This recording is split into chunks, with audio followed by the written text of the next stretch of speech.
But I was at a place where I said, wait, I'm too brilliant for this. I ain't quite seen, that's how I said it, yes, all my brilliance yet, but I know I'm too brilliant for this. This reality doesn't fit my DNA. So the first thing to know is when you're out of congruency with who you're designed to be. That's the first thing. And there's nothing wrong with that. Don't hide it. Don't shy from it. Just step into that truth. That truth is sexy because it'll make you do something you never thought you would do. It'll make you get radical. And I sat there with my son, not having food, eating beanies and weenies 6 days a week.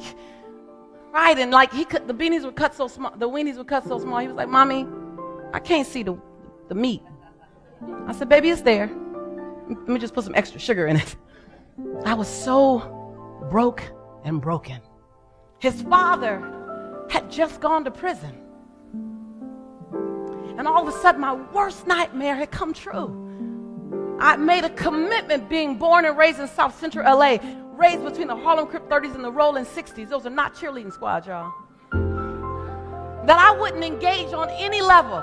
I wasn't available on any level for any gang activity, for anything criminal, because I would never be connected with jail. It's just not my thing. I knew early on that's not my destiny. So when my girlfriends and my best friends started dating the neighborhood thugs, I passed. I'm going to the library. I'm not participating. I don't know where I'll end up, but I know I won't stay here. And so I planned all this. I got out. I was an athlete. I was an all-American athlete. I held the record for the 330 low hurdles for 18 years after I graduated. My head was down. I was MVP all 3 years in high school. I was focused. I got out. And then all of a sudden, the man that I meet at 27, beautiful soul, brilliant soul, just still had that hustle in him. And I'm not mad about a little hustle, but it can't manage your integrity. And for him, it just got the best of him. And I got the call. I said, hello? He said, Lisa. I said, yes. He said, I'm in jail. And my heart dropped. I'm 28. I'd just given birth to his child.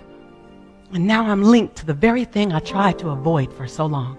I'm sharing with you my story so you can validate and level set your story. Because I look up and I say, wow, I'm working on my 7th bestseller. I've had great conversations with Oprah and Larry King and the Today Show, and I've built a multi-million-dollar business, and my company's gone public, and it doesn't change my story. And yet I realize that I use my story as my fuel, not my fortress. Like my story wasn't my I get to be successful in spite of. My story was my because of. It's because of. And so I remember sitting on my couch going, oh my God, my very thing I tried to avoid, my nightmare is my truth. And for years, 8 years, I never mentioned where my son's father was. I denied that he even existed. I wouldn't talk about him. You couldn't talk about him. Margaret, when I said his name, she thought my son's father was an exchange student from Africa. When I first said his name, she's like, is that somebody we're going to donate to or what? And I said, no, that's my son's father. I just don't talk about him because I haven't accepted it yet. And so I walked around with this baggage on me, this story that if I spoke too loudly and let my light shine too brightly, then the light's going to shine on him too, and everybody's going to know my connection. Come on, you guys. I just want you to, yours is going to be different. But we got this chatter, and picking up where Chrissy left off, this was just my chatter. I would be remiss if I didn't share my chatter with you before I share with you how to get to an abundant life. You got to know the depth that I come from. And so for years, I dodged that conversation of my son's father because I was embarrassed of my choices, when in fact I chose an amazing, beautiful, brilliant man who simply made a poor decision. And as I told my son, he's on a long-term timeout. 21 years later, he's still there. That's his journey. That's his journey. He's also an author of 7 books published before me. So he chose to make the best of his story as well. He's a better writer, stronger writer than I am. He's just amazing. He's still brilliant. And so I look at that journey and I go, how did I get from there, broken and broke, to this story that's breathtaking. I traveled 315 days out the year. I prayed to God 17 years ago, Lord, I want to travel the world, run my mouth, and autograph anything. I am not going to tell you where I have put a marker. So, nowhere, on the backs. And so I wanted to just stop by. And I say stop by because I'm in 4 different countries and 12 different cities in 33 days. So I'm just stopping by, but I stop and I stay here as long as I can because I love this space. But I stop by to stir your soul, to do nothing other than stir your soul. And for some of you, you're going to choose to continue to play with me. We're going to find ways to learn together. We're going to find ways to serve together. We're going to find ways to help you grow together, to help you create an abundant life together, and we'll keep going. For others, this is a moment in time, and this is the very message you're supposed to hear. And your job is to pull out of it what you're supposed to pull out of it, and then take action. So I stopped by. I stopped by to push some things in your space so you can choose to adopt it. I stopped by to give you several points. Point number 1 I want to make, and you want to write these down. Point number 1. And some of this you already know, but repetition is the mother, father, sister, brother, aunt, uncle, and cousin of learning. Yes, yes?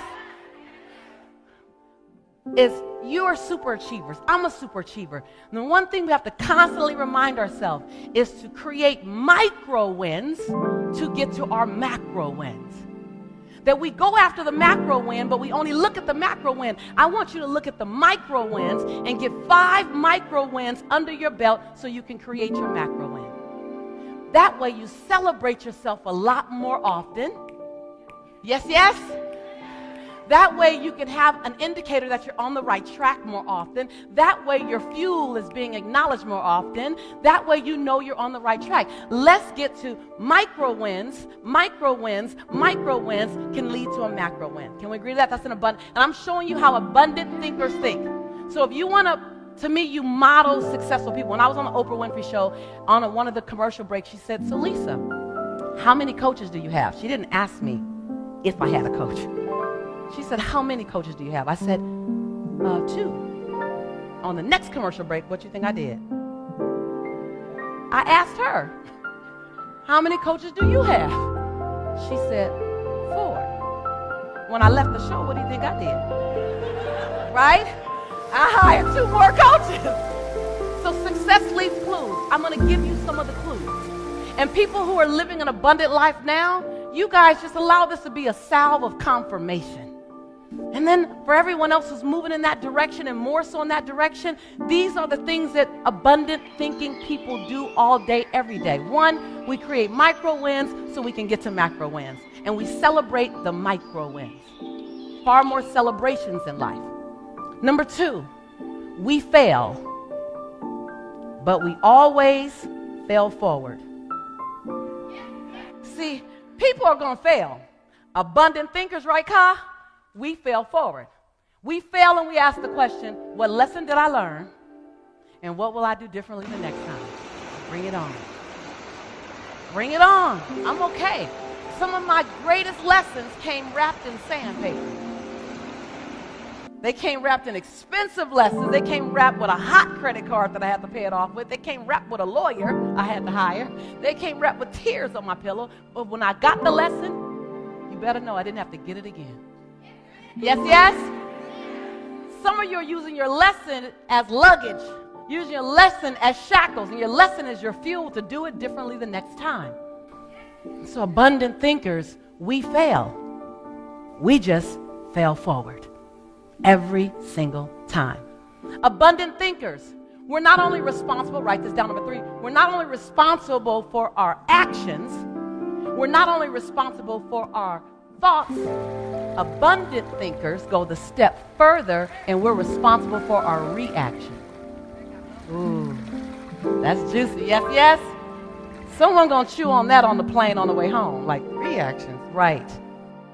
Abundant thinkers not only hold ourselves responsible for our thoughts, we hold ourselves responsible for our actions, we hold ourselves responsible for our reactions before we ever do it. It doesn't mean we react and then apologize.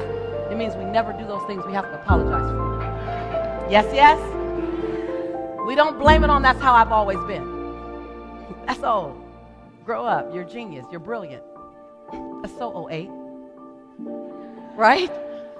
Abundant thinkers. I'm just giving you some nuggets. There's a ton of other things. I'll share it with you at other time. But I'm telling you, these are practices of abundant thinkers. Christy talked about affirmations. Abundant thinkers understand the power of I am.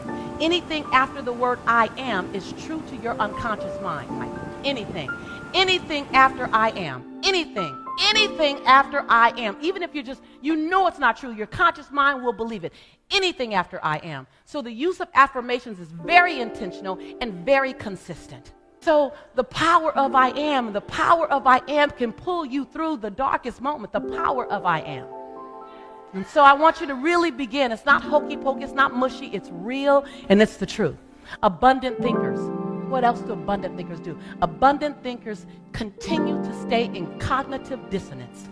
They continue to put themselves in cognitive dissonance. Let me explain to you what that is. Cognitive dissonance is the form of discomfort that you put yourself in when you think of yourself in such a way that doesn't match your current behavior. Ooh, somebody came, that's worth the price of admission just to do that. Isn't that juicy? I'm going to say it again because some of y'all are like, okay, I don't even know what to write down. Cognitive dissonance. So just cognitive dissonance, you're creative, spell it whatever way you want.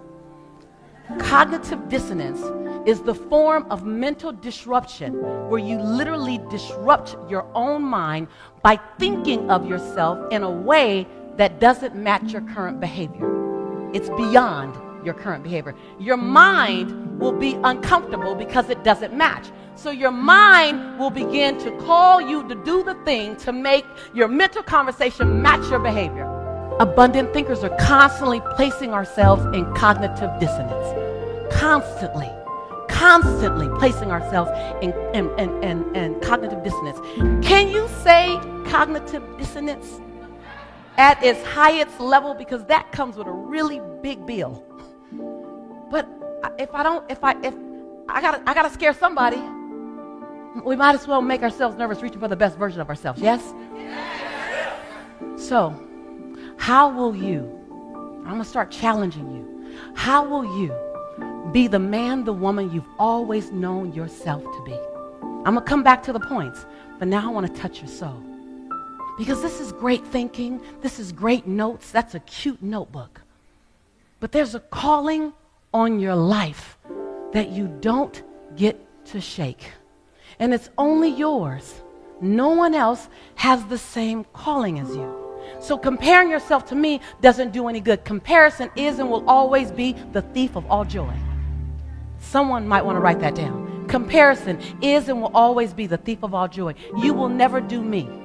When people say, oh my God, you're like the next Oprah. I said, and I've told Oprah's producers this. They called me as recently as on the plane, as I'm sitting on the plane coming here to A-Fest. They called again. And they're like, Lisa, we just love you. We just want to do work with you. And I said, as long as you are not trying to make me the next Oprah, because I will 100% fail you every time if you want Oprah. But if you're ever interested, I do a damn good Lisa Nichols. I mean, I got her on lock. I know Lisa. And so when you begin to look at people, look at someone as a model of who you can be by taking a piece of who they are, adding it to the uniqueness of who you are, and then understanding what's the divine assignment on your life. What do you need to do more of? Who do you need to be more of? What do you need to evict from your behavior? See, we're infopreneurs. We love information. But what do you need to let go of that's not serving you anymore? See, when I look at the things that I used to be, I look at procrastination, I look at scared, I look at being worried, I look at doubtfulness, I look at my edginess. I've always been a rebel, always will be a rebel. I just have to learn how to use my powers for good. Yes, yes? That wasn't always the case. There was a point where you might be there, so let me know if there's a point there where everything that you've been and every person, every characteristic that you've been that doesn't serve you, you need to confront it. And you need to say, thank you for getting me to this point. But in order for me to get there, I have to leave you here. You won't fit doubt. You won't fit worry. You won't fit being afraid of being seen. You won't fit. Come on, y'all done forgot how to say yes, yes? Boy, we got selective amnesia real fast.